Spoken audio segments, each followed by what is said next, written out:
Shalom, chers frères et sœurs en Christ Jésus, chers amis du bout des ondes. C'est votre frère Amoussou Louis et je suis encore avec vous. Mais aujourd'hui, j'ai la chance d'être dans un décor montagneux. Nous nous trouvons actuellement dans Tankita, une très belle ville de notre pays. Et j'ai l'honneur encore de partager la parole de Dieu avec vous. Et cette parole de Dieu, le titre de cette exhortation, c'est « Soyons hospitaliers ». Bien-aimé, qu'est-ce qu'on appelle être hospitalier? Il y a-t-il des avantages à quelqu'un d'être hospitalier? La Bible nous demande-t-elle d'être hospitalier? Et cela fera l'objet de notre exhortation de ce jour. Bien-aimés frères et sœurs en Christ Jésus, être hospitalier, c'est simplement quelqu'un qui a la latitude d'être accueillant. Quelqu'un qui ne trouve pas difficile de rendre service à un étranger qui vient chez lui. Celui qui accueille bien, qui trouve du plaisir à accueillir. C'est une valeur, c'est une vertu chrétienne.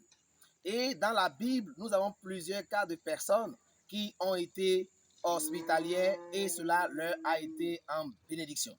Je prends premièrement l'exemple de notre patriarche Abraham, le père de la foi, qui, à cause de son hospitalité, sa facilité à donner et à partager, a eu la grâce d'accueillir chez lui un de ces jours des anges de Dieu.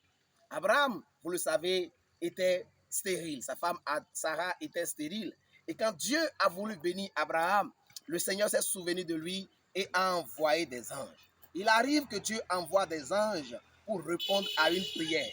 Bien-aimé, je ne sais pas ce que tu vis, mais le Seigneur peut décider souverainement d'envoyer vers toi quelqu'un, un étranger, et cet étranger peut être un ange. Alléluia. Abraham a accueilli les anges et ces anges-là, il ne savait pas que c'était des anges. Il les a accueillis, les a donné à manger. Et quand les anges partaient, ils lui ont dit, l'année prochaine, ta femme va accoucher. Et pendant des années, Abraham priait et Dieu a répondu de cette manière-là. Je ne sais pas ce que Dieu veut te faire, mais je sais qu'en 2022, le Seigneur peut utiliser ton hospitalité pour te faire du bien. Et je voudrais t'encourager à être hospitalier. Lot a été hospitalier dans la Bible.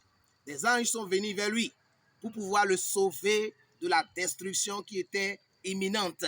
Et Lot les a accueillis chez lui. Et à cause de l'accueil qu'il a accordé à ces anges-là, il a été sauvé avec ses enfants. Sa femme est bien sûr, mais elle a rétrogradé, elle est devenue une statue de sel. Bien-aimé, je suis venu te dire aujourd'hui que si tu es quelque part et que tu fais du bien à des personnes en les accueillant chez soi, en leur donnant à manger, en partageant ce que tu as avec eux, tu fais œuvre utile. Et le Seigneur aime les chrétiens qui sont hospitaliers. En ces temps où il y a des guerres, des bruits de guerre, où les gens fuient l'Ukraine, les gens fuient les pays de guerre pour revenir dans nos pays, dans ton pays, si tu as la possibilité de faire du bien à quelqu'un, fais-le du bien. Le Seigneur ne manquera pas de te bénir.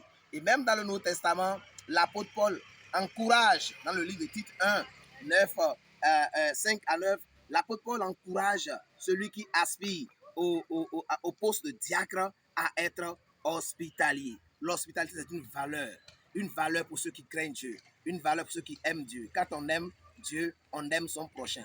Que Dieu te bénisse pour le fait que tu prendras l'engagement de devenir hospitalier, de partager tes biens avec ceux qui sont dans le besoin, d'accueillir les sans-asile.